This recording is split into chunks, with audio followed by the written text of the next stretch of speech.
नमस्कार, आदाब, सलाम, सत श्री अकाल। स्वागत आप सभी का आपके अपने YouTube channel Chanakya online study में और मैं आपका अपना हेमंत सर चाणक्य। आइए शुरुआत करते हैं आज की। और आज का जो सेशन रहेगा हमारा वो किसके बारे में रहेगा आप जानते हैं, इस तस्वीर के जिक्र हम करेंगे। और ये तस्वीर आप बेहतर जानते हैं किसकी है। ये तस्वीर है AMU की, अलीगढ़ की शान, इस प्रदेश की शान, इस देश की शान, सभी की एक एक अरमान है इसमें पढ़ने का। तो इसी यूनिवर्सिटी के बारे में हम लोग बात करेंगे, अलीगढ़ मुस्लिम यूनिवर्सिटी के बारे में हम लोग बात करेंगे। तो आज जो हम बात करने वाले हैं दोस्त, वो बात करने वाले हैं प्रीवियस ईयर क्वेश्चंस के बारे में। और ये प्रीवियस ईयर क्वेश्चन किसके ऊपर है? ये हमारे BA ऑनर्स का जो आपका एग्जाम होता है, उस एग्जाम के ऊपर हम लोग बात करेंगे। 2020-2021 में इसके ऊपर जो क्वेश्चंस पूछे गए हैं उसके बारे में हम लोग बात करेंगे। तो इस सफर को आइए यादगार बनाए रखें और लगातार सीखते रहते हैं, पढ़ते रहते हैं। मैं आपके लिए लगातार काम करता रहता हूँ। तो आगे आप इस वीडियो को देखो, उससे पहले डिस्कस मुझे भी ये करना है, डिस्कस नहीं करना, जस्ट टू टेल यू कि आप इस वीडियो को जो देख रहे हैं, इस वीडियो को देखने का उद्देश्य है कि आप जो एग्जाम की तैयारी अगर आप करना चाहते हैं, कि एंट्रेंस एग्जाम आपका होता है बी ऑनर्स में, तो उस एंट्रेंस एग्जाम के लिए आपको मैं यहाँ पे दिखाने वाला हूँ किस तरीके से क्वेश्चंस आते हैं, आ चुके हैं और आएंगे। ठीक है, वो सारी बातें हम लोग करेंगे। तो बस इतना सा कहना है कि अगर वीडियो आपको कुछ अच्छी लगे तो प्लीज़ इसको लाइक करें। और कुछ सुझाव अगर आपको देना है तो कमेंट में आप अपना सुझाव छोड़ दें कि आप सर ये सोल्यूशन वगैरह जो भी मतलब कहना चाहते हो उसमें डाल देना। सब चीज़ आपकी सेट हो जाएंगी। आओ फिर आगे बात करते हैं काम की बात। और शेयर कर लीजिएगा आपके साथ के जो भी लोग BA ऑनर्स के एंट्रेंस एग्जाम को अगर क्वालिफाई करना चाहें तो उनको इस वीडियो को शेयर कीजिएगा। काफ़ी हेल्पफुल वीडियो रहेगी उन सभी स्टूडेंट्स के लिए जो BA ऑनर्स एग्जाम में ट्राई कर रहे हैं। Please do share. ठीक है, तो आगे मुझे बात ये करनी है कि आपको जैसे मैं यहाँ पढ़ाऊंगा, तो जैसे अभी मैं बात जो करने वाला हूँ दोस्त, वो 20-21 के बारे में बात करने वाला हूँ। 2020-2021 के बारे में। इससे पहले की और भी मैं वीडियो शूट कर चुका हूँ, 21-22 का कर चुका हूँ या 19-20 का कर चुका हूँ। लगातार मैं शूट करता आ रहा हूँ। अभी आज हमारी 20-21 की रहेगी।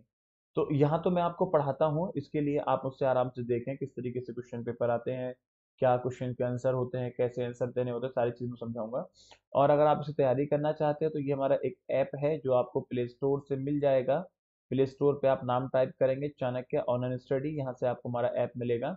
इसे इंस्टॉल कर लेना। 5K प्लस डाउनलोड्स हैं इसमें और रेटिंग इसकी 4.6 है। तो इसे आप इंस्टॉल कर लेना। इंस्टॉल करने के बाद आप हमारे डायरेक्ट कोर्स पर पहुंच जाएंगे। अगर वीडियो जो यूट्यूब पर मैं शूट कर रहा हूँ यहाँ से आपको हेल्प मिलती है तो बहुत अच्छी बात है। और अगर आप इसकी तैयारी करना चाहते हैं बिल्कुल ऑथेंटिक तरीके से, तो आप इस इंस्टॉल करके मतलब इस ऐप को डायरेक्ट आप पहुंच सकते हैं। और BA के बारे में या किसी भी अन्य कोर्स के बारे में अगर आप कुछ और भी जानकारी चाहते हैं तो इस नंबर पे आप कांटेक्ट कर लेना। ठीक है, या ऐप कैसे चलाना है, कैसे ऐप परचेज करें, कैसे कोर्स में आए, वगैरह वगैरह, वो सारी चीज़ें आपको यहाँ से पता लग जाएंगी। यहाँ से आप पता कर लेना। ये नंबर जो आपको स्क्रीन पे दिखाई दे रहा है 7302077609। अब इससे आगे बात करते हैं। हम लोग आपके MU के लिए काम करते हैं, कौन कौन से एग्जाम के लिए काम करते हैं मैं उसकी बात भी कर देता हूँ। हम लोग बात करते हैं AMU का जो 11th एंट्रेंस होता है उस पर काम करते हैं, AMU BTech पे काम करते हैं, AMU BSc honours, BSc agriculture, BSc nursing, BSc paramedical, और BA ऑनर्स जिसके लिए आज हम लोग बात करने वाले हैं, BCom ऑनर्स पे काम करते हैं, BLLB पे काम करते हैं, AMU BEd पे काम करते हैं, AMU MBA पे काम करते हैं, और एक कोर्स इसमें नहीं लिखा है वो भी मैं आपको लिख देता हूँ, BA फॉरेन लैंग्वेज।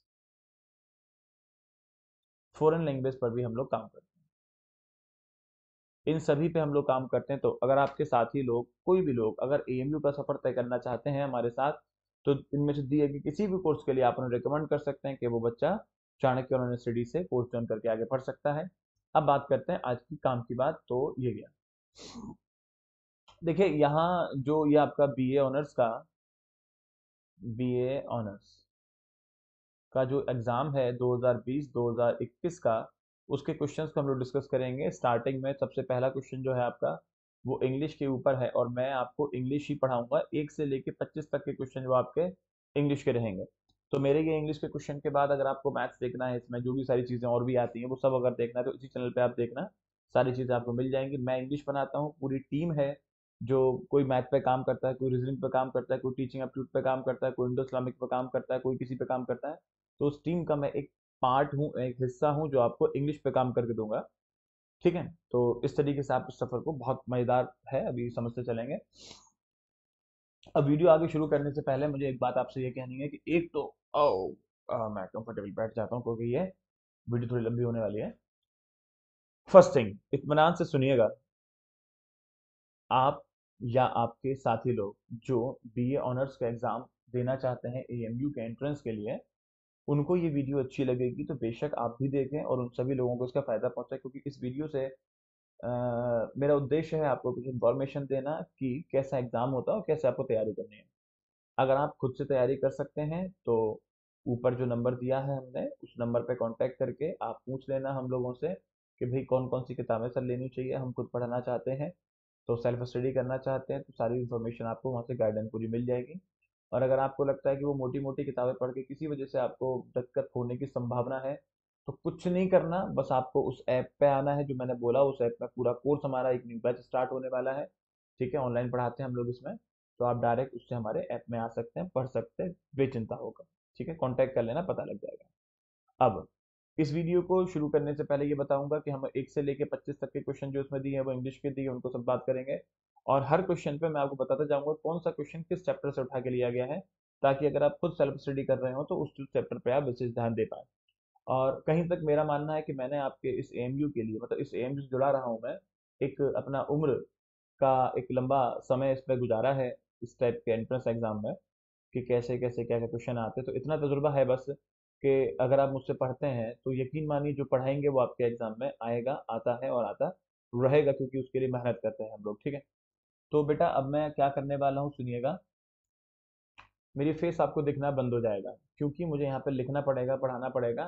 तो फेस आपको नहीं दिखेगा, बीच बीच में दिखाई देता रहूंगा मैं आपको, ठीक है। और वैसे भी मेरे फेस से मतलब नहीं है आपको, आप मुझे अपने दिल में रखें, अपना भाई समझो, दोस्त समझो, बड़ा भाई समझो, छोटा भाई समझो, कुछ भी समझो। बस ये है कि पढ़ते जाओ, ठीक है, बेचिंता होकर पढ़ते जाओ, निश्चिंत होकर पढ़िए। और मैं कुछ देर के लिए कैमरा ऑफ करूंगा, उसके बाद हम पूरा वीडियो शूट करेंगे और लास्ट में फिर से मैं एक बार आपको दिखाई दूंगा। और बीच बीच में आवश्यकता पड़ेगी तो आपको दिखाई देता रहूंगा। चलिए, तो मुझे बस 1 मिनट दीजिएगा, मैं टाइम देख लूँ कितना हो रहा है। टाइम हो रहा है 7 बज के शाम का, 7 बज के 41 मिनट से शुरू कर रहे हैं हम इस वीडियो को। और 10 मिनट, हाँ। हम्म, और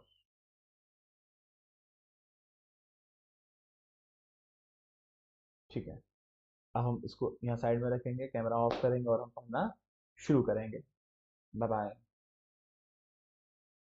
लेट्स स्टार्ट। होप सो आपको मेरी आवाज़ क्लियर है, बस मेरा फेस नहीं दिखेगा क्योंकि फेस से आपको अब लेना देना नहीं भी होना चाहिए।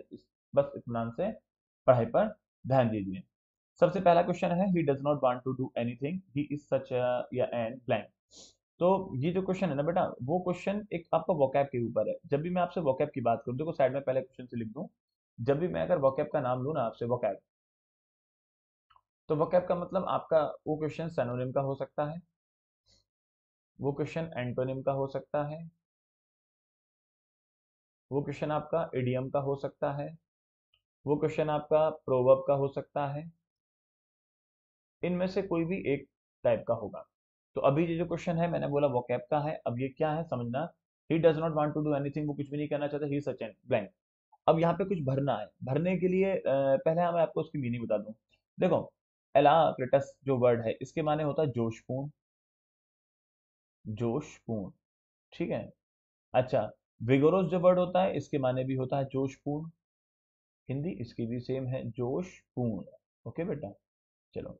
एनर्जेटिक माने आप जानते हो, इसको भी जिसमें एनर्जी भरी हो उसे भी क्या कहते हैं, जोशपूर्ण। और इंडोलेंट माने होता है आलसी। अब आप थोड़ा लॉजिक लगाओ, वो क्या है, वो कुछ नहीं करना चाहता, he does not want to do anything, कुछ नहीं करना चाहता, तो वो क्या होगा फिर, वो जोशपूर्ण होगा कि आलसी होगा? Of course we all know कि वो आलसी होगा, इंडोलेंट होगा। वो क्या होगा, इंडोलेंट होगा। इंडोलेंट माने होता है आलसी, तो जो व्यक्ति कुछ नहीं करना चाहता उसको हम लोग आलसी ही कहेंगे। It was the first question. Next, second question, do you people have blank extra tickets for the movie, क्या तुम में से किसी आदमी पे कोई एक्स्ट्रा टिकट है? अब बेटा ये क्वेश्चन जो होता है वो हम पढ़ाते हैं एडजेक्टिव में।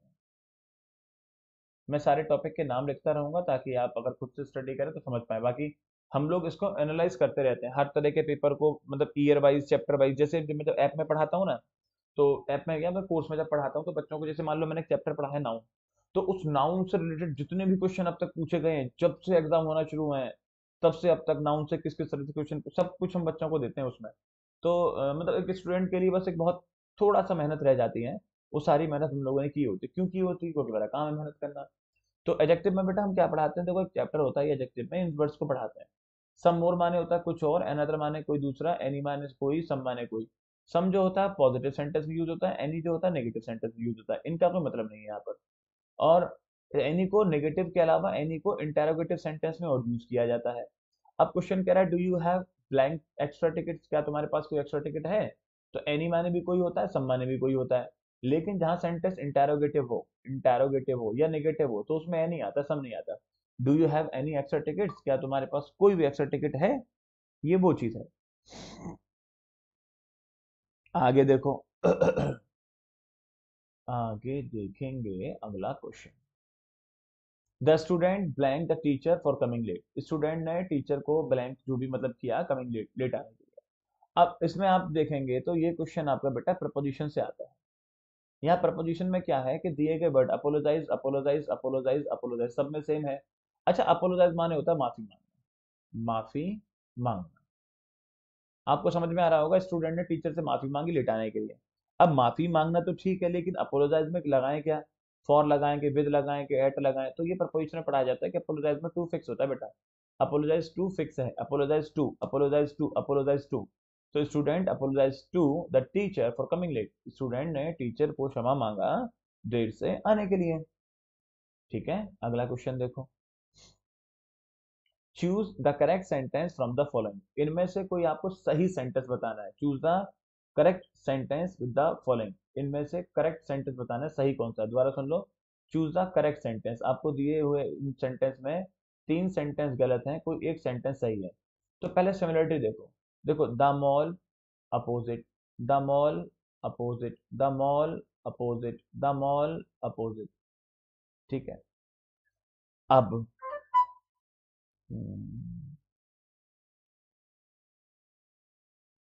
द मॉल अपोजिट है, ओके। यहाँ अपोजिट में फ्रॉम आ रहा है, अपोजिट में टू आ रहा है, अपोजिट में ऑफ आ रहा है, और यहाँ कुछ भी नहीं आ रहा है। तो देखो एक बात मैं आपको बता दूं, वो ये कि जो अपोजिट होता है ना, पहले तो ये समझा दूं, ये क्वेश्चन बेटा प्रपोजिशन से लेते हैं। इस क्वेश्चन को प्रपोजिशन से ही लेते हैं। और इस सबको मैं क्लीन कर लेता हूं, और आप मेरी बात सुनने वाले हो, समझने वाले हो। प्रपोजिशन में अपोजिट के बारे में जब हम पढ़ाते हैं तो क्या पढ़ाते हैं, सुनना। अपोजिट जो होता है वो एक तो आपका एडजेक्टिव की तरीके से काम करता है, और एक आपका प्रपोजिशन के जैसे काम करता है। दो काम करता है अपोजिट, प्रपोजिशन का भी काम करता है और एडजेक्टिव का भी काम करता है। तो जब ये एडजेक्टिव का काम करता है तो उसके संग में आता है टू, और जब प्रपोजिशन का काम करता है तो कुछ नहीं आता, डायरेक्ट यूज करते हैं। ठीक है, सुनना। जब अपोजिट एडजेक्टिव का काम करे तो आएगा टू, और जब प्रपोजिशन काम करेगा तो कुछ नहीं। ये तो बिल्कुल एग्जैक्ट रूल है, ये बिल्कुल बिल्कुल सही रूल है, तो आपको ध्यान रखना है। अब दूसरी बात कि कभी कभी ऐसा होता है कि आपकी मजबूरी पड़ेगी, यहाँ पर आपको समझ में नहीं आ रहा कि हम, ये एडजेक्टिव है कि प्रपोजिशन है, एडजेक्टिव है प्रपोजिशन, लेकिन कोई एक प्रपोजिशन लगानी है, मजबूरी पड़ेगी। और जब बेटा मजबूरी पड़े तो फिर चाहे एडजेक्टिव हो चाहे प्रपोजिशन हो क्या कुछ भी हो, आपको टू ही लगाना है इसके संग। फिर तो अपोजिट संग आपको टू ही लगाना है जब कोई मजबूरी पड़ जाए तो। वैसे नॉर्मली जब अपोजिट प्रपोजिशन का काम करे तो कुछ नहीं आता, एडजेक्टिव काम करे तो कुछ आता है। वो क्या आता है? प्रपोजिशन का काम करे तो कुछ नहीं आता, एडजेक्टिव काम करे टू आता है। अभी अगर टू आता फिक्स है तो कम से कम फ्रॉम वाला तो बिल्कुल गलत। अच्छा, ऑफ वाला तो बिल्कुल गलत। टू यहाँ है और टू यहाँ, यहाँ पे कुछ है ही नहीं। हमें देखना है कि ये अपोजिट किसका काम कर रहा है। ये अपोजिट काम कर रहा है इस सेंटेंस में प्रपोजिशन का। अपोजिट किसका काम कर रहा है बेटा? प्रपोजिशन का। और जब अपोजिट प्रपोजिशन का काम करता है तो उसमें कुछ आता नहीं है, लेकिन यहाँ तो आ रहा है, तो आंसर ये तो होगा नहीं, यहाँ पे कुछ नहीं आ रहा, आंसर ये होगा। लेकिन फिर कह देता हूँ, आगे ध्यान रखना, कभी कभी अपोजिट क्या करेगा, कुछ काम करे ना करे आपको नहीं समझ आ रहा है कुछ भी, लेकिन मजबूरी है, आपको कुछ ना कुछ लगाना है, लगाना है, लगाना है, लगाना है, लगाना है। तो क्या लगाएंगे? टू लगा देंगे। ठीक है, टू लगा देंगे। अब चलेंगे अगले क्वेश्चन की ओर। Question number 6। Question number 6। Choose the correct sentence from the following, दिए गए में से आपको एक सही सेंटेंस चुनना है। सेम क्वेश्चन है, करेक्ट सेंटेंस, आपको करेक्ट सेंटेंस बताना है। तीन गलत होंगे इसमें और एक सही होगा। तो सही कौन सा है, सही कौन सा है, तो सुनना। कल तो ऊपर वाला क्वेश्चन कहाँ से बता नहीं मैंने। हाँ बेटा, ये प्रोपोजिशन के साथ। अच्छा, अब ये क्वेश्चन कहाँ से निकला है? इस क्वेश्चन को हम लोग पढ़ाते हैं अपनी क्लास में टेंथ।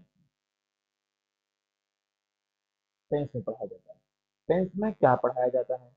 टेंथ में पढ़ाया जाता है कि एक तरफ अगर आप पास्ट परफेक्ट लेते हैं, तो बेटा दूसरी तरफ आपका पास्ट इंडेफिनिट आता है। पास्ट इंडेफिनिट आता है। अच्छा, पास्ट परफेक्ट क्या होता है भाई? पास्ट परफेक्ट होता है हेड के साथ वर्ब की थर्ड फॉर्म। और पास्ट इंडेफिनिट क्या होता है? सिंपल वर्ब की सेकंड फॉर्म। अच्छा, हेड तो ये फिक्स है कि हेल्पिंग वर्ब में हेड ही होगा। अब वर्ब की थर्ड फॉर्म, किसी भी वर्ब की थर्ड फॉर्म, चाहे वो कम की थर्ड फॉर्म हो, ईट की थर्ड फॉर्म हो, किसी की थर्ड फॉर्म हो, थर्ड फॉर्म जो होती है वो हेड के बाद आना है, पास्ट परफेक्ट है। सिंपल वर्ब की सेकंड फॉर्म पास्ट इंडेफिनिट है। तो आप यहाँ पे देखें, when I reach home everybody had dinner. तो यहाँ पे जो रीच है ना, वो आपकी पास्ट इंडेफिनिट है, और हेड अकेली जो है वो पास्ट इंडेफिनिट है। तो पास्ट इंडेफिनिट है, कोई मतलब है नहीं। When I reach home everybody have had, तो यहाँ पास्ट इंडेफिनिट है, लेकिन इधर इधर पास्ट परफेक्ट नहीं है, तो ये गलत है। When I have reached everybody had, तो हैव रीच्ड प्रेजेंट परफेक्ट है, और ये पास्ट इंडेफिनिट है, इसका कोई मैच नहीं है। Everybody had had dinner, I had reached, everybody had dinner. एक मिनट, ये तो डिफरेंस हो गया, जल्दी लिखना पड़ेगा। Have reached, okay, had dinner, ठीक है, ये गलत है। रीच्ड पास्ट इंडेफिनिट, हैड ये प्रेजेंट परफेक्ट ना दी। Had past perfect, had reached past perfect, ये गलत हो जाएगा। Read past indefinite, head dinner past indefinite, misprint है बेटा। अब इसको, जो जहाँ तक मुझे याद है, इसका सही आंसर जो लिया गया था, बी लिया गया था। इसमें गड़बड़ क्या है कि यहाँ पे जो हेड एक्स्ट्रा आ रहा है, हेड एक्स्ट्रा आ रहा है। तो एवरीबॉडी हैड हैड डिनर, हर कोई खाना खा चुका था जब मैं घर पहुंचा। तो मैं घर पहुंचा हूँगा बाद में, और खाना लोग पहले ही खा चुके होंगे। तो इसका मतलब जो खाना पहले खा चुके हैं वो आपका पास्ट परफेक्ट में जाएगा, और दूसरा वाला पास्ट इंडेफिनिट में जाएगा। ये मिसप्रिंट हो गया क्वेश्चन, कभी कभी ऐसा होता है कि मिसप्रिंट हो जाते हैं, तो ये वही है, मिसप्रिंट हो गया है। तो बिल्कुल टेंशन ना लें, अगर कुछ मिसप्रिंट हो रही है तो होने दो, हम आपके साथ हैं। अरे, ये बस एक शुरुआत है, और अभी अंत बाकी है। ये बहुत थोड़ा है, अभी तो अनंत बाकी है, ठीक है। तो बहुत कुछ आपको सीखने को, देखने को, जानने को मिलेगा। टेंशन नहीं लेनी है, पढ़ते रहना, पढ़ते रहना, पढ़ते रहना। कोई डाउट रहे तो मैं बताता रहता हूँ कि भाई अगर आपको कोई भी क्या कभी डाउट रहे, तो आपको कमेंट बॉक्स में कमेंट कर देना, चाहे कोई कमी हो तो कमी बता देना है। और अगर कुछ सुधार की आपको आवश्यकता लगे, सुधार बता देना। कमी सुधार किसी में भी हो सकता है, बिल्कुल बताया जाए, ठीक है ना। चलो आगे देखो।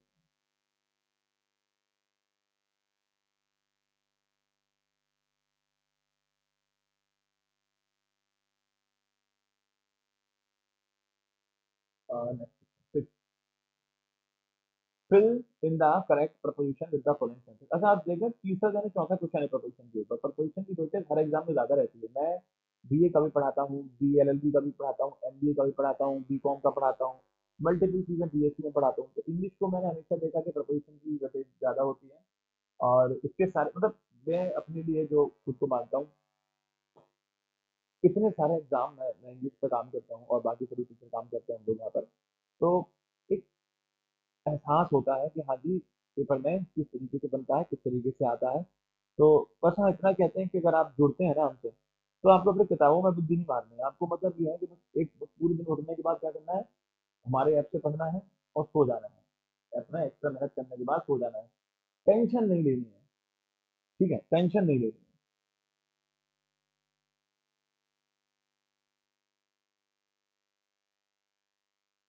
The letter wrote, the letter he wrote, वो लेटर जो उसने लिखा वॉज फुल ब्लैंक मिस्टेक। अब यहाँ पे क्या, तो भैया ध्यान रखना, full of, full of, full of fix है, full of power, full of error, full of mistake, full of जो भी आप यूज करना चाहें। फुल के संग में ऑफ फिक्स है, फुल ऑफ, ना फुल अबाउट, ना फुल बाई, ना full with. Full of, full of, full of, full of, बिल्कुल फिक्स, फिक्स प्रिपरेशन होती है। फुल ऑफ फिक्स है। अगला क्वेश्चन देखो। Fill in the correct. फिर से देखो प्रपोजिशन, फिर से प्रपोजिशन। मैं कह रहा हूँ प्रपोजिशन की वेटेज ज्यादा है। 25 सवाल होते होते तक आप 2-4 प्रपोजिशन के और देख लेंगे। The boy came and set dash his mother. बेटा आया, वो लड़का आया और माँ के बैठ गया। बिलो बैठ गया, नीचे बैठ गया। बिलो माने होता है नीचे, नीचे तो बैठने का मतलब नहीं कोई। अच्छा बिटवीन बैठ गया, मतलब इनके इनके बीच में बैठ गया। अब माँ तो एक हो गई, दूसरा तो कोई है नहीं कि बिटवीन लगा दें। बिटवीन माने होता है बीच। इधर मम्मी है, इधर कोई और तो हो। यहाँ पे मदर के अलावा किसी और की बात नहीं हो रही, तो बिटवीन का कोई मतलब नहीं बनता। बिसाइड्स माने होता है के अलावा, अलावा। और बिसाइड माने होता है बगल या पास। तो कहाँ बैठा होगा? माँ के बगल में बैठा होगा, beside the mother, his mother. ऐसे करके लड़का आया और बैठ गया अपनी माँ के बराबर में, बगल में। क्या हो जाएगा? बिसाइड। नेक्स्ट देखो।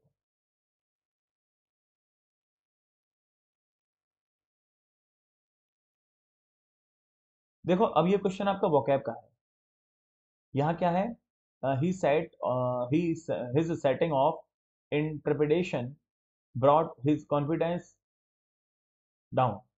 द एंटोनिम ऑफ ट्रेपिडेशन, आपको ट्रेपिडेशन का एंटोनिम बताना है। अब सबसे पहले तो ट्रेपिडेशन की मीनिंग पता होना चाहिए। इसके माने होता है बेटा, आप जानते हो तो ठीक है, मैं बता रहा हूँ, घबराहट। देखो कभी कभी ना ये हिंदी की स्पेलिंग लिखने में मुझसे गलती हो सकती है, इस पर कमेंट मत कर देना कि हिंदी गलत लिख दी। बहुत मारूंगा ठोटा का मुझसे। इस पे हिंदी की स्पेलिंग पर नहीं गलती की कुछ कहिएगा, हिंदी की स्पेलिंग गलती हो जाती है, ठीक है। तो अब ऑप्शंस को देखना, इसका हमें उल्टा बताना है, घबराहट का उल्टा बताना है। एंजाइटी जो वर्ड होता है ना, एंजाइटी, इसके माने होता है चिंता। चिंता। अब घबराहट का उल्टा चिंता तो होने से रहा। नर्वस, नर्वसनेस आप जानते हो, नर्वस हो रहा है कोई व्यक्ति, चिंता रहा है, घबरा रहा है, तो ये इसका एंटोनिम तो है नहीं। और एप्रीहेंशन, एप्रीहेंशन जो होता है इसके माने होता है डर, भय। और डर और भय इसका उल्टा तो होगा नहीं। काल्मनेस, एकदम शांति की, काम कहते हैं, काम, बिल्कुल काम डाउन। तो कामनेस जो होता है वो होता है बहुत शांति। घबराहट का उल्टा क्या हो जाएगा बच्चा? घबराहट का उल्टा कामनेस। ओके। अगला देखिएगा, अगला question. Which of the following is not a noun? इनमें से कौन सा वर्ड नाउन नहीं है? इनमें से कौन सा वर्ड नाउन नहीं है? पूछ क्या रहा है? नाउन जो नाउन ना हो। अब ये क्वेश्चन तो डायरेक्ट नाउन का ही है ना, आपको वो बताना है जो नाउन नहीं हो। नाउन नहीं है, इज नॉट अ नाउन। देखो, कामनेस, एस्टेब्लिशमेंट, इलिस्ट्रियस और हॉस्पिटैलिटी। पहले मैं आपको उनकी मीनिंग बता दूं। जो कारण लिखता हूँ, केयरलेसनेस, केयरलेसनेस का मीनिंग होता है लापरवाही, लापरवाही, लापरवाही। और एस्टेब्लिशमेंट माने होता है किसी की नींव, जिसे बोलते हैं नींव रख गई है उसकी, नींव कहते हैं उसको। और हॉस्पिटैलिटी माने होता है मेहमान नवाजी, मेहमान नवाजी। और इलिस्ट्रियस, इलिस्ट्रियस माने होता है प्रसिद्ध, जिसे आप एक तरीके से फेमस कहते हो।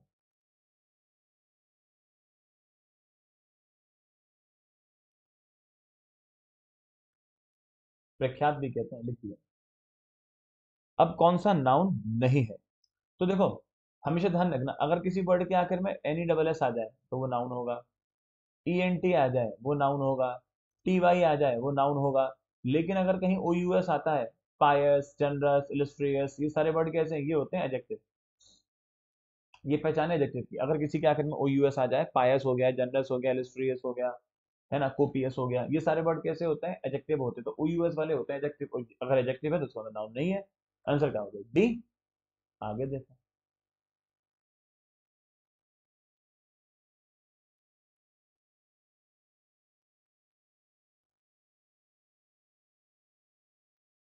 Parts of speech, identification.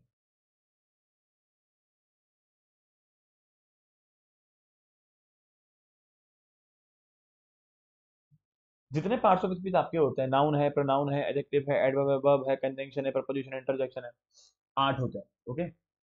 अब इन 8 के बारे में हमसे क्वेश्चन पूछा जाता है कभी कभी, कि दिया गया वर्ड कौन सा पार्ट्स ऑफ स्पीच है, दिया गया वर्ड कौन सा पार्ट्स ऑफ स्पीच है, उसके लिए हमें बताना होता है। तो अभी अगर हम क्लास लाइव चला रहे होते हैं, अगर मतलब, तो मैं आपसे कहता कि भैया कमेंट करके बताइए, बट ये आपको वीडियो लाइव तो नहीं है, ये आपको रिकॉर्डेड फॉर्म में मिलेगी। अब मैं पढ़ा चुका हूँ, उसके बाद आप देख पाएंगे। तो यहाँ क्वेश्चन पूछा गया कि फ्रेंडली का पार्ट्स ऑफ स्पीच क्या है।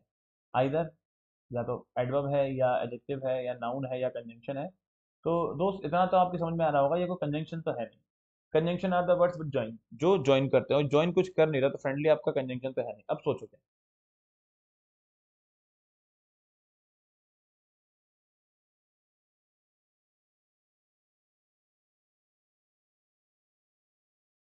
देखो, जिन वर्ड्स के आखिर में एलवाई आता है वो एडवर्ब होते हैं, ये आप लोग जानते हैं। जिन वर्ड्स के आखिर में एलवाई आता है वो एडवर्ब होता है। फ्रेंडली आपको दिखाई दे रहा है तो कहीं हद तक आपको मन कर रहा होगा एडवर्ब लगा दो।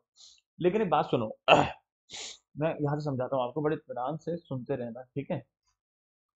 मैं पढ़ा देता हूँ थोड़ा सा, आप पढ़ लो। मैंने कहा ही नहीं, शी से बनाता हूँ, आपको समझ में आ जाएगा। She is beautiful.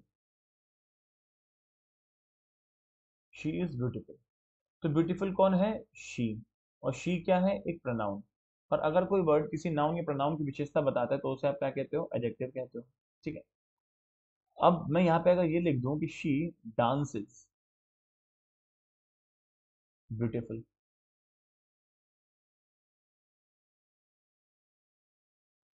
तो आप ये देखेंगे अब वो सुंदर नहीं है। अभी ऊपर तक सुंदर कौन था? वो थी। अब वो सुंदर नहीं है, वो नाचती सुंदर है। नाचना क्या है? एक वर्ब। और जो वर्ब की विशेषता बताता है वो होता है बेटा एडवर्ब। अब आप कहेंगे ऊपर ब्यूटीफुल वर्ड को हम एडजेक्टिव बना रहे हैं, ब्यूटीफुल को एडवर्ब बना रहे हैं, ऐसा कैसे? तो अगर किसी वर्ड को एडजेक्टिव यूज किए हो, अब उससे एडवर्ब बनाना है तो कुछ तो स्पेशल यूज करो। स्पेशल ये करो कि उसमें एलवाई लगा दो, इसे कर दो ब्यूटीफुल।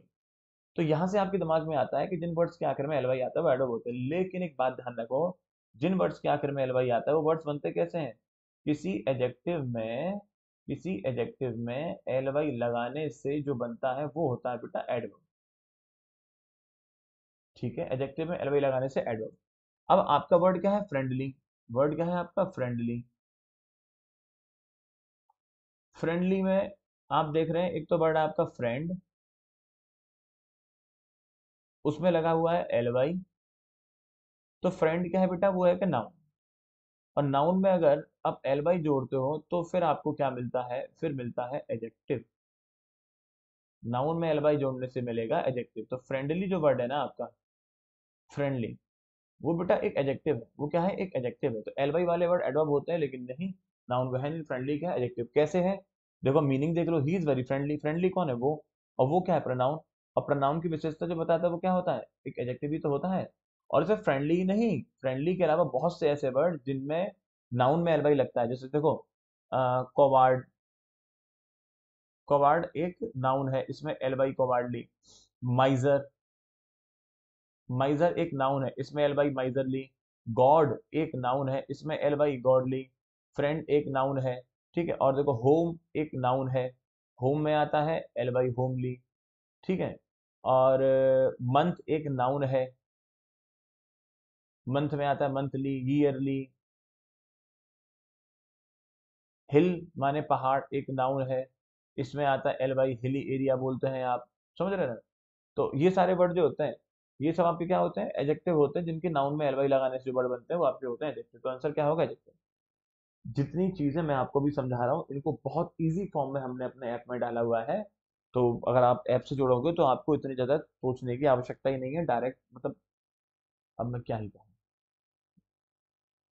क्या कहूँ, कुछ कहते हैं, क्या कहते हैं, कहेंगे। पहले अगला क्वेश्चन देखेंगे, कंप्लीट द फॉलोइंग सेंटेंस।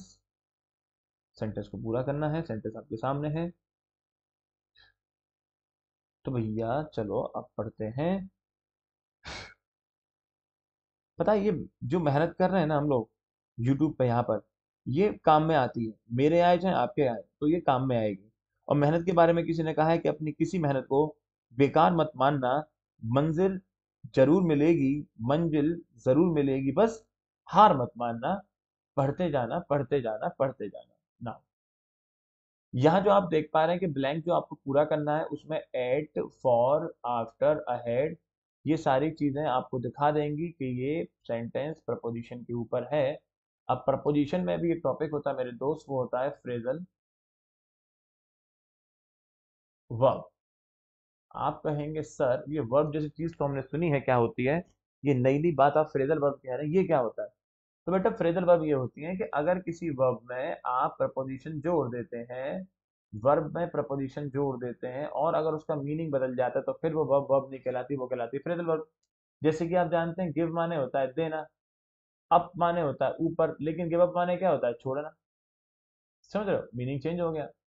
आप जानते हो ब्रेक, ब्रेक माने होता है तोड़ना, अप माने होता है ऊपर, और ब्रेकअप माने संबंध खत्म करना। आप जानते हो ब्रेक माने होता है तोड़ना, और इनटू माने होता है में, और ब्रेक इनटू जबरदस्ती प्रवेश करना। ठीक वैसे ही लुक माने देखना, और लुक एट माने भी इत्तेफाक से देखना ही होता है, देखना। लुक माने देखना, पर लुक फॉर माने होता है खोजना। फ्रेजल वर्ब है, ये प्रपोजिशन का पार्ट है। लुक माने होता है देखना, और लुक अहेड ये कुछ होता ही नहीं है।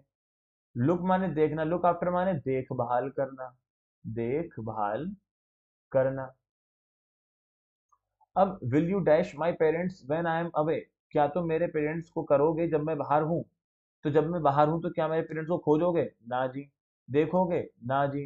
देखभाल करोगे, हाँ जी, तो लो देखभाल कर लो। मेरे माता पिता की देखभाल करिए जब मैं बाहर हूँ, उनके साथ नहीं हूँ। तो आंसर क्या बनेगा, look after, look after, will you look after phrasal verb का पार्ट है। देखो हाँ, फ्रेजल वर्ब की कहता हूँ, जब मैं पढ़ाता हूँ ना कोर्स में, तो मेरा एक ऊपर से लाता हूँ, मेरा एक फिक्स पैटर्न होता है, यहाँ से मेरा एक अपना हिसाब किताब होता है कि मुझे आपको 200 सिनोनिम याद करवाने, मतलब ये नहीं कह रहा हूँ लिखवाने हैं, मैं कह रहा हूँ याद करवाने, लिख के दे रहा हूँ, याद करवाने हैं, याद करवाने हैं। इतने याद करवाने, 200 सिनोनिम, 200 एंटोनिम, 200 इडियम, और 200 प्रोवर्ब, और लगभग लगभग आप इसमें कह सकते हैं कि 200 फ्रेजल वर्ब, फ्रेजल वर्ब। इतने मुझे याद कराने होता है। मैं फिर कह दूं, मुझे सिर्फ पढ़ाने नहीं होते, मुझे क्या करना होता है, इनको याद कराने होते हैं, याद कराने होते हैं। याद मैं करा के दूंगा, कैसे होंगे क्या होंगे वो मेरा काम है। इतनी मैंने याद करा के देता हूँ, और इसी में से फंसेंगे बिल्कुल टेंशन ना लेना। पढ़ के सीधे एग्जाम में पहुंच जाना, आपको कोई दिक्कत नहीं होगी। भरोसा करना पड़ेगा, भरोसा करना पड़ेगा, संघर्ष करना पड़ेगा, मेहनत करनी पड़ेगी, और संघर्ष की राह, राह संघर्ष की जो चलता है, वही संसार को बदलता है। जिसने रातों से है जंग जीती, वही एक दिन सूर्य बनकर निकलता है। समझ रहे हैं। तो संघर्ष करना पड़ता है, याद मैं कराता हूँ, करने आपको है। कैसे कराता हूँ, मेरा तरीका, बस करने आपको है। चलिए अगला क्वेश्चन देखते हैं, सेंटेंस नंबर 12। 12 में बोला गया है आपको चूज करना है इनकरेक्ट। अब तक दो क्वेश्चन हम लोग करेक्ट वाले किए थे, अब बेटा जो क्वेश्चन है वो इनकरेक्ट वाले का है। इनकरेक्ट क्वेश्चन बताना है, इनकरेक्ट क्वेश्चन बताना है। तो देखो सुनो, यहाँ पे ऑब्जेक्शन, ऑब्जेक्शन, ऑब्जेक्शन और ऑब्जेक्शन, और ऑब्जेक्ट में टू आता है। मैंने अभी पीछे भी डिस्कस किया था, एक क्वेश्चन हम लोग कर रहे थे, वहां पे ऑब्जेक्ट वाला क्वेश्चन आया था, और वहां बताया गया था कि ऑब्जेक्ट, ऑब्जेक्ट में क्या होता है, टू आता है। पहले भी बता चुके थे हम आपको। तो ऑब्जेक्ट, नहीं नहीं वो ऑब्जेक्ट नहीं था बेटा, वो तो अपोजिट था। वो तो हाँ अपोजिट था ना, अपोजिट था। ये ऑब्जेक्ट है, दोनों सेम है लेकिन, अपोजिट भी टू और ऑब्जेक्ट भी टू। तो यहाँ फिक्स है कि ऑब्जेक्ट में टू आना फिक्स है। अगर ऑब्जेक्ट में टू आना फिक्स है, अबाउट का कोई मतलब बनता नहीं। अब people have raised objection to his proposal, incorrect बताना था, तो बस यही इनकरेक्ट है। Object to, object to, object to, ये सब सही है। ये इनकरेक्ट है, अबाउट नहीं आता, आंसर सी, खत्म। अगला देखो, टिमिड का एंटोनिम बताना है। ये कहाँ से आया बेटा, ये वोकैब से आया। टिमिड का बताना आपको एंटोनिम। टिमिड माने होता है कायर, इसका उल्टा क्या हो जाएगा, बोल्ड माने साहसी। बाकी वर्ड्स के मीनिंग भी समझ लो ना। देखो डैमोर जो वर्ड होता है, डैमोर, डैमोर माने होता है शांत, शांत। इस शांत को आप सौम्य भी कह सकते हैं, बहुत सौम्य। ठीक है। एप्रीहेंसिव, एप्रीहेंसिव माने होता है डरा हुआ, डरा हुआ। अफ्रेड माने आप जानते हो, अफ्रेड माने डरा हुआ, सेम मीनिंग है।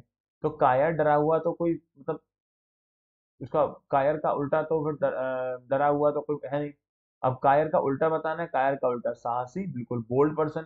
कहते कहते bold lady Indira Gandhi, bold lady Indira Gandhi बोला गया था। तो बोल्ड माने होता है एकदम साहसी, निर्भीक, निडर, जिसे बोलते हैं बोल्ड, साहसी। एंटोनिम पूछा है इसमें भी, उल्टा का उल्टा बोल्ड। 14 देखेंगे, अपोजिशन टू वॉर। देखो अपोजिट वाला क्वेश्चन बोला था मैंने, अपोजिट अपोजिशन टू आता है ना, देखो आ रहा है। अभी उससे ऊपर हम करके चुके थे ऑब्जेक्शन वाला, अपोजिट वाला। अपोजिशन अपोजिट में टू आता है। अपोजिट टू वॉर, जो व्यक्ति वॉर से अपोजिट हो। मिलिट्री, मिलिटरिज्म माने क्या होता है, मिलिट्री वाले जो होते हैं ना, जिसे सैन्यवाद कहते हैं, हिंदी में कहते हैं सैन्यवाद। सैन्यवाद। देखो वर्ड्स की हिंदी मुझे आती है, लेकिन स्पेलिंग लिखने में दिक्कत हो जाती है। अभी मैं जो कह रहा था आपसे वर्ड्स के बारे में, इनकी हिंदी तो मुझे आती है, लेकिन स्पेलिंग लिखने में दिक्कत। वायलेंस माने होता है, हिंदी में कहते हैं वायलेंस को, वायलेंस वायलेंस भूल गया वो।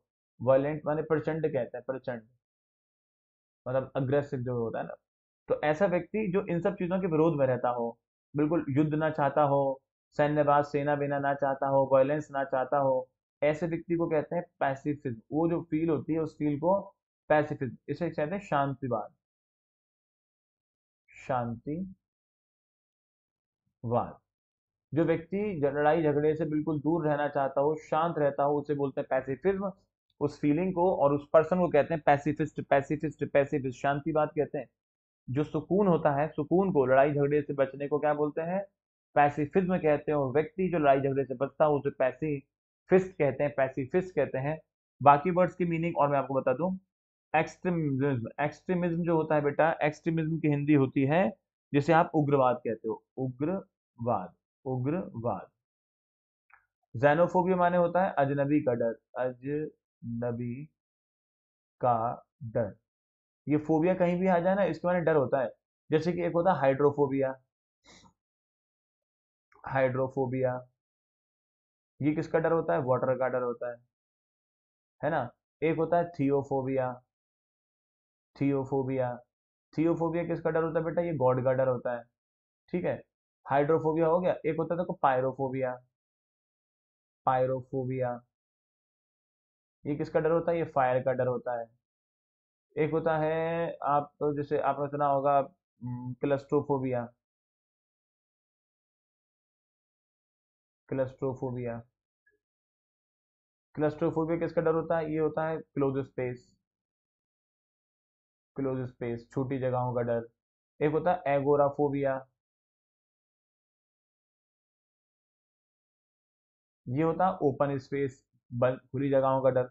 तो फोबिया कहीं भी आ जाए इसके माने होता है डर। फोबिया माने होता है डर। एक आपने सुना होगा साइनोफोबिया, ये होता है डॉग का डर। ऐसे करने। अच्छा, विजिलेंस, विजिलेंटिज्म, विजिलेंटिज्म जो होता है इसके माने हिंदी में कहते हैं इसको, विजिलेंटिज्म की हिंदी, हिंदी कहीं कहीं आता है सतर्कता कहते हैं, सतर्क, सतर्कता। हाँ यही कहते हैं सतर्कता, बिल्कुल चौकन्ना जिसे होना कहते हैं ना। तो खैर इसे कहेंगे ये पैसिफिज्म, माने कि जो वॉर वगैरह से अपोजिट होता है उसको क्या कहेंगे, पैसिफिज्म कहते हैं। ठीक है ना। नेक्स्ट क्वेश्चन की तरफ आते हैं। 25 क्वेश्चन सॉल्व करने हैं, 15 आपके सामने है। He is annoyed with his friend blank his laziness. अब देखो ये क्वेश्चन बेटा फिर से प्रपोजिशन के ऊपर दे रखा है आपको। अब प्रपोजिशन में ध्यान के रखना, एक वर्ड होता है अनॉय, अनॉय या अनॉयड, ऐसे करके ले लो। इसके संग दो चीजें होती हैं, इसके संग विद भी आता है, अनॉयड विद भी होता है, और अनॉयड विद के अलावा एक होता है annoyed at, annoyed with, annoyed at, annoyed with, annoyed at, annoyed with, annoyed at. Annoyed with लगाते हैं समवन के लिए, समवन के लिए या समबडी के लिए, समबडी। और एट लगाते हैं समथिंग के लिए। और एनोइड माने होता है गुस्सा होना, गुस्सा होना।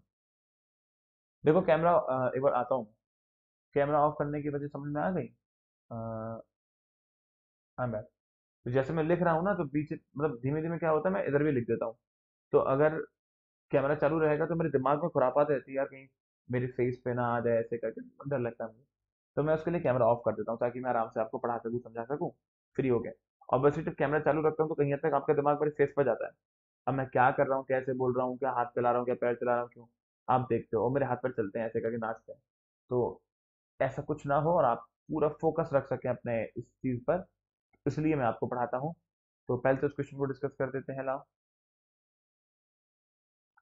तो एनोइड जो होता है बेटे, एनोइड में क्या होता है, देखो एनोइड माने गुस्सा होना होता है। अब वो यहाँ पे गुस्सा है किससे, अपने दोस्त से। तो दोस्त क्या है, उसका समबडी। अब गुस्सा किस चीज से, उसकी लेजीनेस से। लेजीनेस क्या माना है, समथिंग। लेजीनेस क्या, समथिंग ही तो है। तो अनॉयड का यूज जब somebody के लिए हो तो विद आता है, विद आ रहा है। और अनॉयड का यूज जब समथिंग के लिए हो तो उसमें क्या आता है, एट आता है, अनॉयड एट आ रहा है। तो ये आंसर एट, जो वो है अपने दोस्त से गुस्सा है, दोस्त उसका somebody हो गया और लेजीनेस उसका something हो गया। नेक्स्ट क्वेश्चन आप देखेंगे, टू सी रेड।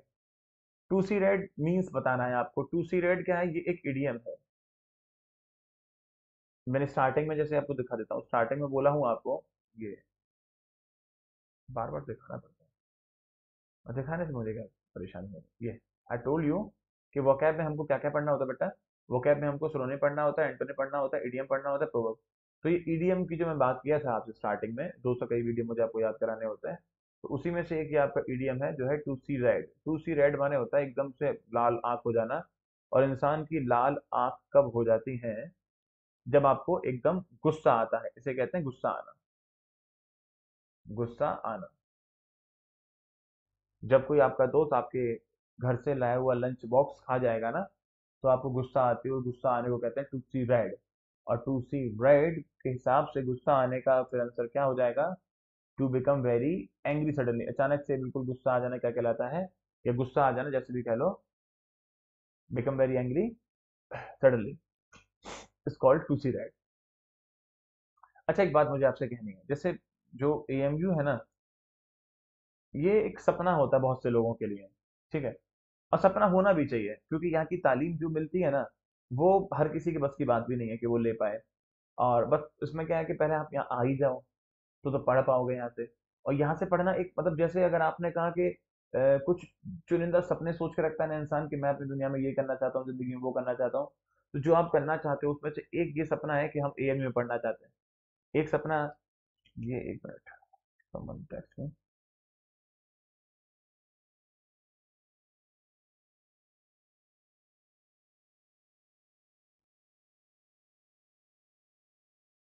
जेबा मैम कह रही हैं, कुछ नहीं कह रही। तो व्हाट आई वाज सेइंग, हाँ, वो सपने जो हम लोगों ने देखे होते हैं ना, उन सपनों को पूरा करने के लिए एक मतलब बहुत जुनून चाहिए होता है, शरीर को कष्ट देना पड़ता है।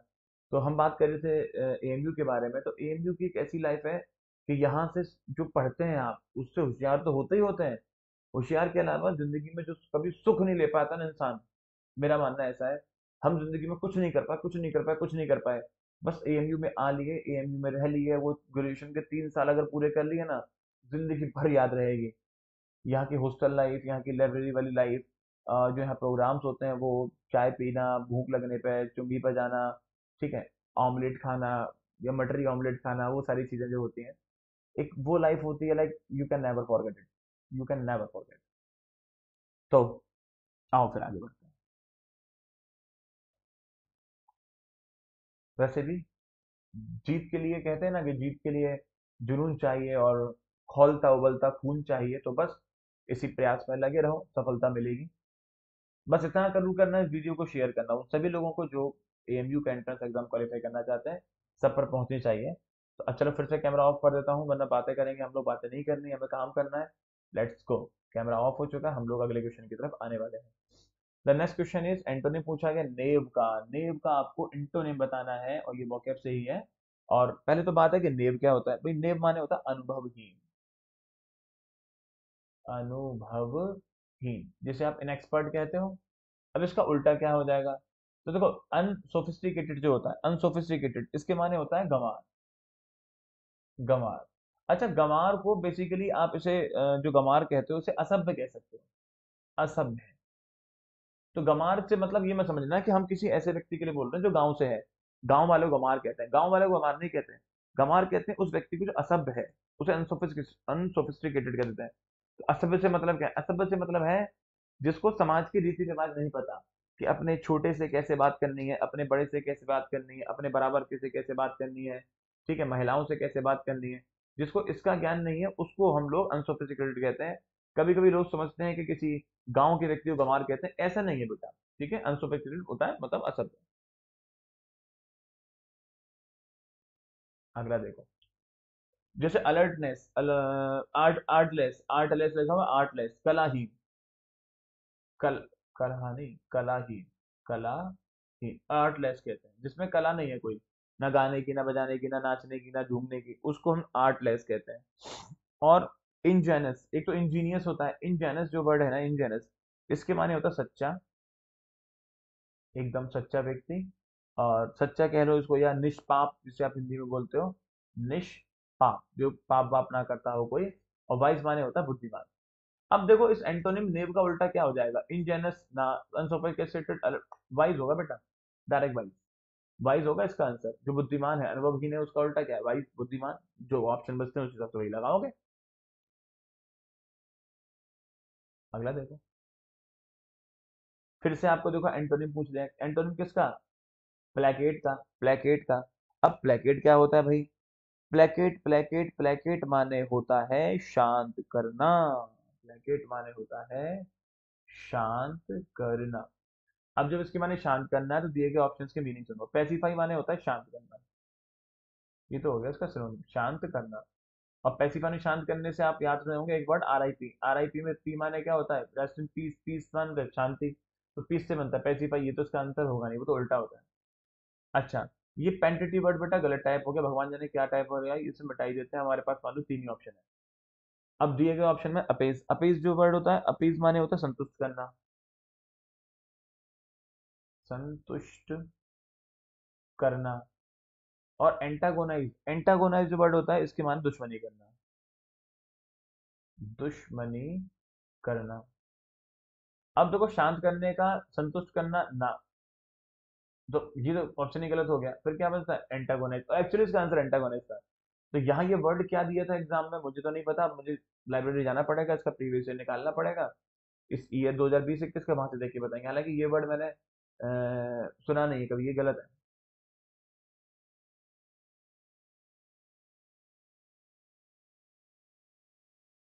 अगला विषय, एक कमरा या कोई बिल्डिंग जो क्रैम्प्ड हो, वो क्रैम्प्ड कब होगी। अच्छा, क्रैम्प्ड माने क्या होता है, क्रैम्प्ड माने होता है तंग, जिसे आप तंग कह लो या घिच पिच कह सकते हो, मतलब तंग, तंग या घिच पिच, घा, घिच पिचा है, और पिच, पिच। कोई रूम या कोई बिल्डिंग अगर क्रैम्प्ड है तो वो कैसी होगी, क्रैम्प्ड है तो इसके माने क्या होगी, वो luxurious and stylish, very expensive होगी, नॉट बिग एनफ, इतनी बड़ी नहीं है, फॉर पीपल और थिंग्स इन इट, कि उसमें लोग आ सकें, या बिग है। तो भैया देखो तंग है और घिसपिच है, अगर उसमें, इसका मतलब क्या है, नॉट बिग, बड़ी नहीं है, क्या है, बड़ी नहीं है, फॉर पीपल और थिंग्स इन इट, कि उसमें सारे लोग आ सके, तभी तो तंग हो रही है, तभी तो घिसपिच हो रही है। आंसर ये होगा इसका। ये कहाँ से क्वेश्चन, इसे टॉपिक का कोई नाम नहीं है, इट इज लॉजिकल क्वेश्चन, ऐसे क्वेश्चन को लॉजिकल कहते हैं। और लॉजिकल क्या, अब मान लो अगर क्रैम्प्ड का मीनिंग नहीं पता तो दिक्कत होती है ना, क्रैम्प्ड माने होता है, ये इसे कह सकते हैं वोकैब का है, हमें वर्ड्स अगर याद होते हैं तो हम डायरेक्ट लगा सकते हैं, क्रैम्प माने होता है ऐसी बिल्डिंग जो क्रैम्प्ड है, इसके माने बड़ी नहीं है, लोग उसमें नहीं आ पा रहे हैं, तो इसे वोकैब नाम कह सकते हैं आप। अगला देखो बेटा, ड्यू टू बैड वेदर, बुरा मौसम था, the number of ships crossing the channel last week dash very small. अब due to bad bad weather, बुरे मौसम की वजह से, इतना प्यारा क्वेश्चन है, अगर क्या है? अगर यहाँ पे ये हम लाइव होते ना तो मतलब मैं करवाता, आपसे पूछता। तो देखो मेरी बात सुनो, एक होता है ए नंबर ऑफ,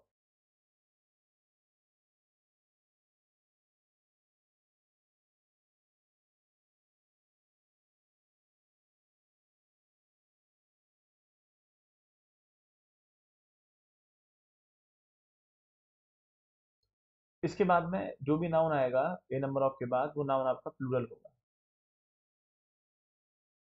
और यहाँ पर भी जो नाउन आएगा वो आपका प्लूरल होगा। माने कि ए नंबर ऑफ के बाद कोई नाउन आए तो भी प्लूरल, और द नंबर ऑफ के बाद कोई नाउन आए तो भी प्लूरल। अब मैं क्या करता हूँ, यहाँ पे कोई नाउन लिख देता हूँ, समझना भाई, मुझे आपके दिमाग में डालना है क्वेश्चन, मैं कोई नाउन लिख देता हूँ प्लूरल, चला गया, मन में लिख दिया बॉयज, बॉयज,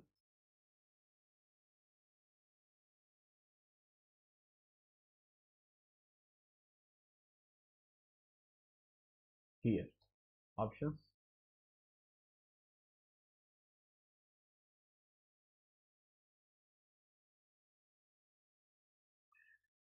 और क्वेश्चन कहाँ से लिया है बेटा, ये वर्ब से लिया गया है, वर्ब का एक पार्ट होता है सिंटेक्स, सिंटेक्स से क्वेश्चन लेता है। Now you are being asking इनमें से क्या भरना है। तो अब हमें देखें, अगर तो दोनों में देखो नंबर ऑफ कॉमन है, नंबर ऑफ बॉयज कॉमन है, बट डिफरेंस किस बात का है, यहाँ पे दा है और यहाँ पर ए है। अब हमें मानना है तुक्का, भाई हमें नहीं पता कुछ भी। तो तुक्का मानने के लिए देखो ए लिख रहा है तो हमारे दिमाग जहन में क्या जाएगा कि यहाँ पर इज आना चाहिए क्योंकि ए सिंगुलर का लग रहा है, और दा लिख रहा है प्लूरल सा लग रहा है तो यहाँ पे आपको आर लेना चाहिए। तो बस यहीं पे गलत हो जाएंगे हम, अगर ऐसा करेंगे तो गलत हो जाएंगे, इसी का उल्टा करना है। ध्यान रखना है, ए नंबर ऑफ जो होता है वो होता है प्लूरल, ए नंबर ऑफ जो होता है वो होता है प्लूरल, और दा नंबर ऑफ जो होता है वो होता है सिंगुलर। तो ए नंबर ऑफ के संग में आर लगा देंगे, दा नंबर ऑफ के संग में इज लगा देंगे। A number of plural the number of singular, a number of plural the number of singular, ये बात ध्यान रखनी है। आपके क्वेश्चन में यहाँ पे दे रखा है the number of ships, number of ships ये कैसा होता है, सिंगुलर। आर गलत, आर गलत, वर गलत, वॉज सही। बस आगे देखो, यहाँ पे 10 लिख गया है, ये एक्चुअली क्वेश्चन नंबर 20 है, जिस किताब से हमने इसे लिया है उसमें 10 लिख गया है, टाइपिंग मिस्टेक।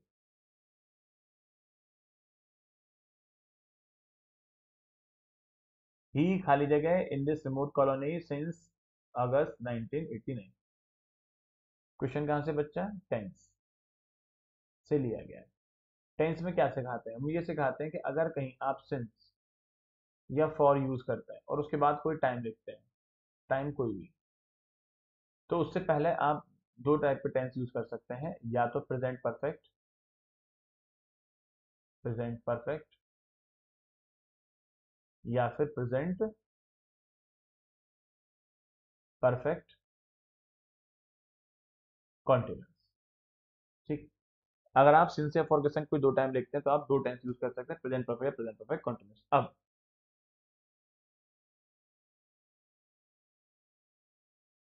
ये आपका इज लिविंग प्रेजेंट कॉन्टिन्यूस है, ये आंसर होगा नहीं। ओके, कंटिन्यूस टू लिव, ये आंसर होगा नहीं।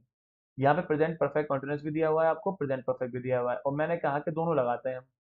अब बुद्धि खराब हो रही है आपकी, सर दोनों आप कह रहे हो, दोनों ऑप्शन भी दे रखे हैं। ध्यान रखना, प्रेफरेंस इसी को देंगे, अगर दोनों चीजें आ रही हैं तो पहली प्रेफरेंस इसको देंगे और दूसरी प्रेफरेंस देंगे प्रेजेंट परफेक्ट को। पहली प्रेफरेंस प्रेजेंट परफेक्ट कॉन्टिन्यूस को, दूसरी प्रेफरेंस सिर्फ प्रेजेंट परफेक्ट को।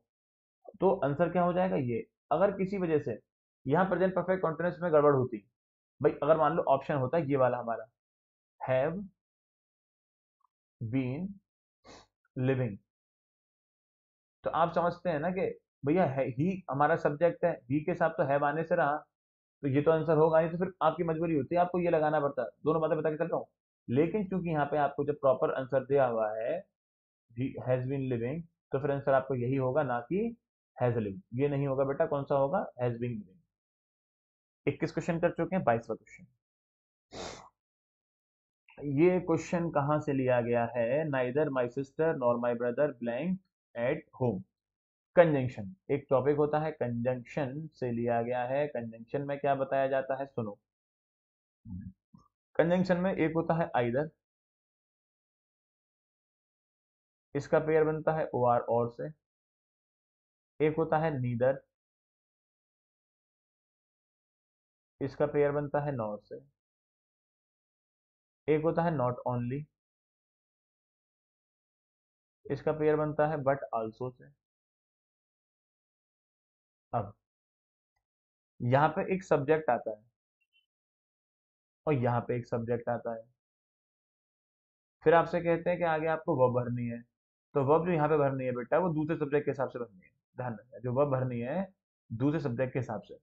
जैसे कि यहाँ पे नाइदर के बाद में एक सब्जेक्ट तो आ रहा है माई सिस्टर, और नॉर के बाद में माई ब्रदर। अब यहाँ जो वर्ब आएगी वो माई ब्रदर के हिसाब से आएगी। माई ब्रदर क्या, सिंगुलर। अगर सिंगुलर है तो बर तो आने से रहा, आर तो आने से रहा, आर तो आने से रहा, आंसर क्या हो जाएगा, सी। खत्म, बस। अगला देखो, मैं थोड़ा आता हूँ आपके पास, मैं आता हूँ, मैं आ गया, देखिए मैं आई एम बैक। तो उम्मीद करता हूँ आपको ये वाली बात समझ में आ रही होगी। मैं फिर बात रिपीट करूंगा, मुझे कुछ और भी कहना है। एक तो ये वीडियो उन सभी लोगों के पास पहुंच जानी चाहिए जो आपके दोस्त हैं, आपके रिश्तेदार हैं, और वो सभी लोग जो एएमयू में एंट्रेंस एग्जाम देना चाहते हैं, उन सभी को आप इसे शेयर करेंगे, ताकि फायदा सबका होना चाहिए, ठीक है ना। और इस वीडियो को शूट करने का उद्देश्य कोई प्रोफेशनल बेनिफिट, मतलब इसे पर्सनल बेनिफिट नहीं कह सकते हम लोग, या प्रोफेशनल बेनिफिट भी नहीं कह सकते। It is just to tell you कि भाई देखो इस तरीके के पेपर आता हो, ये इसके तरीके होते हैं, इस चैप्टर से इतने क्वेश्चन आते हैं, ताकि अगर आप खुद तैयारी करें तो अच्छे से कर पाए, ठीक है। पूरा गाइडलाइन आपको मिल जाए कि किस तरीके से आपको करना है।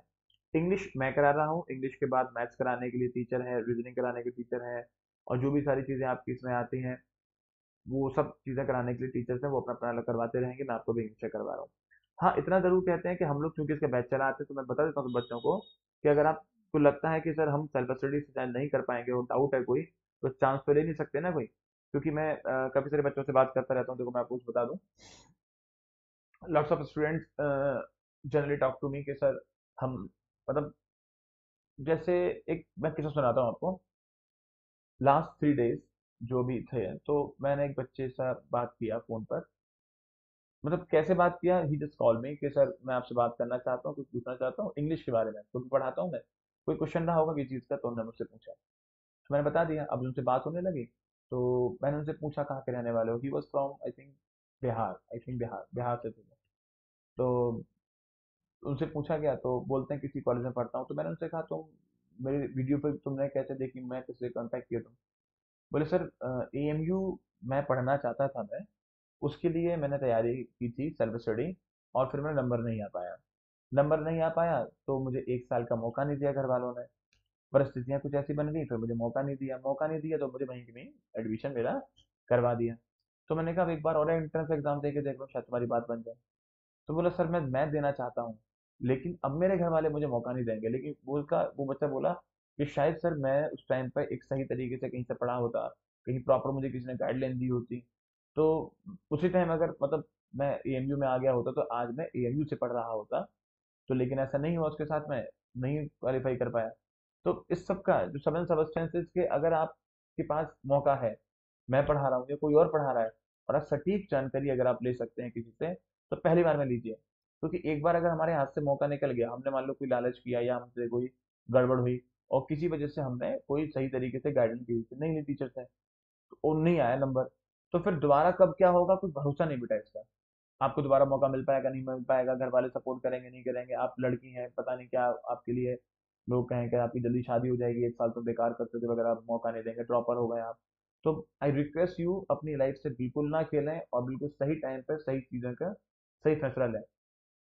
ज़रूरी ये नहीं कि मुझसे पढ़ें, कहीं से भी पढ़ें, लेकिन पहली बार में एंट्रेंस एग्जाम क्वालिफाई करना है, किसी ऐसे व्यक्ति की सहायता लीजिए जो पहली बार में आपको एंट्रेंस एग्जाम क्वालिफाई करवाए। अच्छा, मगर अपनी बात करूं, तो we are from AMU, we are AMU products, तो हम आपको वो सब गाइडलाइन दे सकते हैं कि जिस तरीके से आप अपनी चीज़ों को आगे ले पाए। ठीक है, चलिए।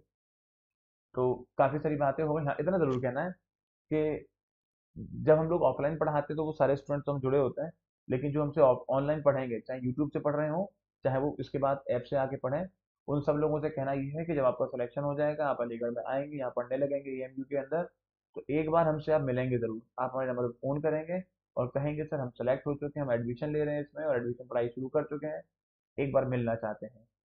और मिलिएगा, हमें अच्छा लगता है उन लोगों से मिलना जिन्होंने हमसे पढ़ा होता है, जिन्होंने हमारे यहाँ से पढ़ाई करी होती है, उनसे मिलना हमारे लिए एक अब बहुत मतलब अच्छा लगता है। तो प्लीज डू मीट, मिलना जरूर है, ठीक है ना। नेक्स्ट क्वेश्चन की तरफ आते हैं, question number 20। We ask the bus conductor if there dash any empty seat. तो हमने कंडक्टर से पूछा क्या कोई खाली सीट है, एम्प्टी सीट। तो भैया अब इसमें आंसर क्या होगा उसके लिए देखो, कैसे समझाऊं मैं आपको।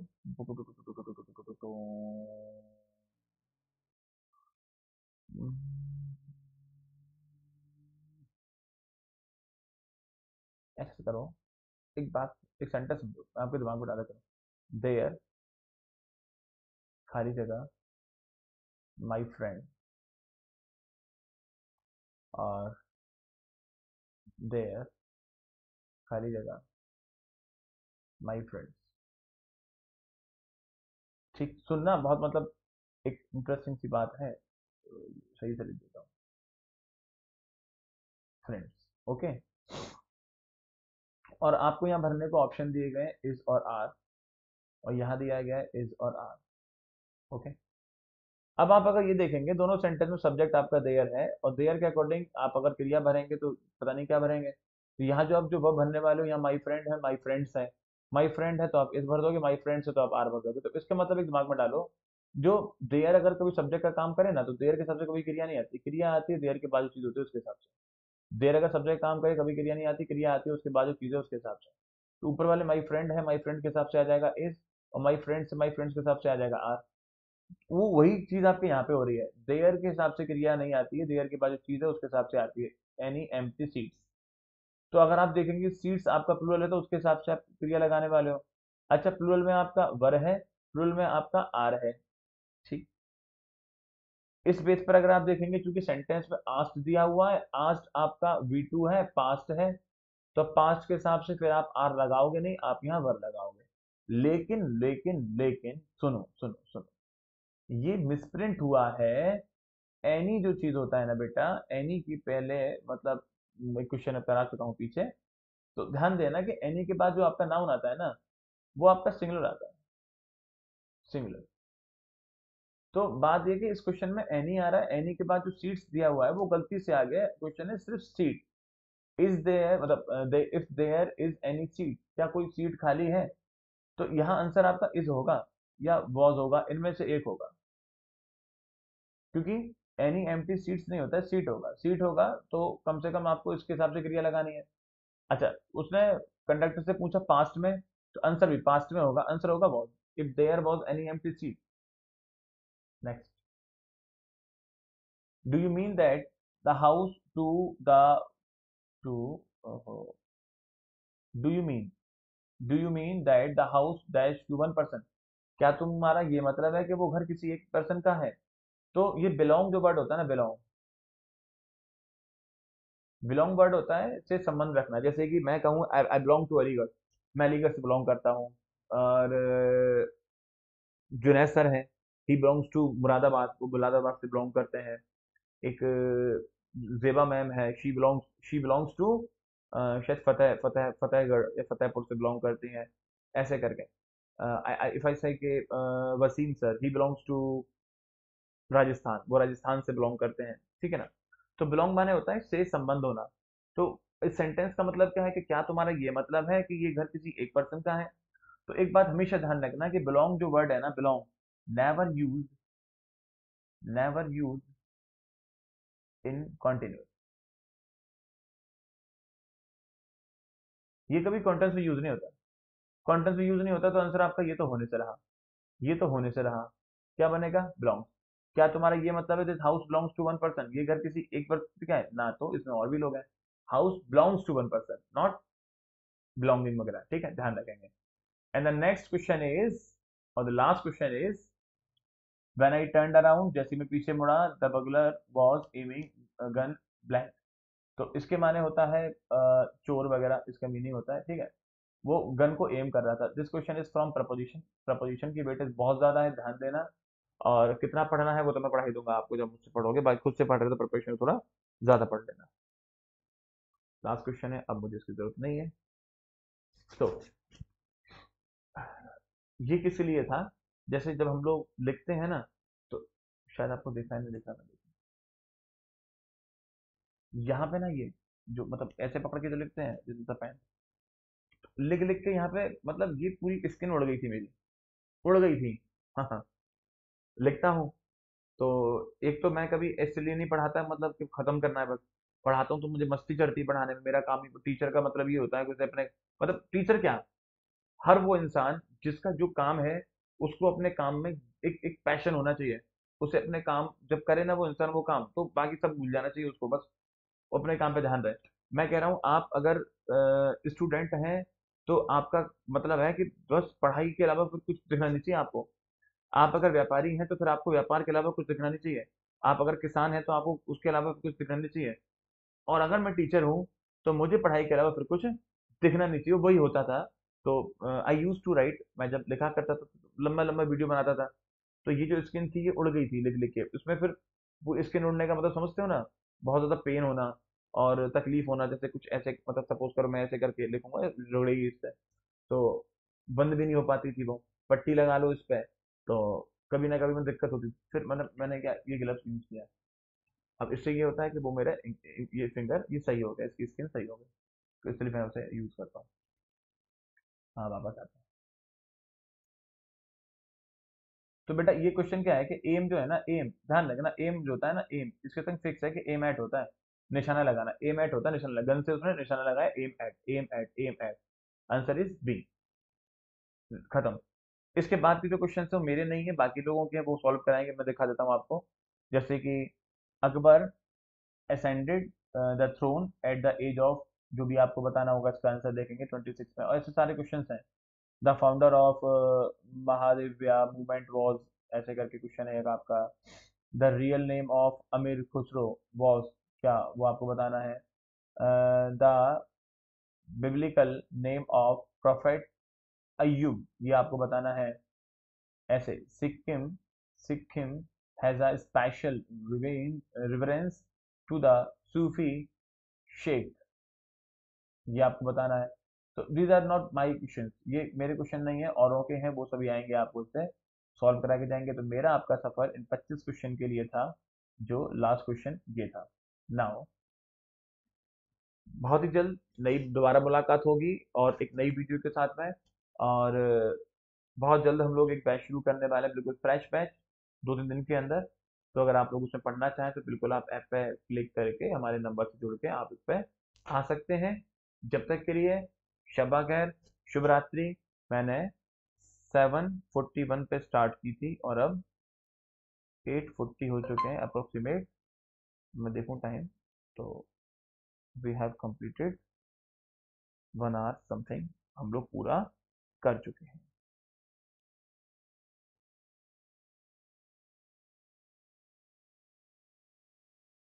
चल, जाते जाते एक लाइन के, मुश्किल नहीं है कुछ भी, तू जरा हिम्मत तो कर, और ख्वाब बदलेंगे हकीकत में, बस कोशिश तो कर।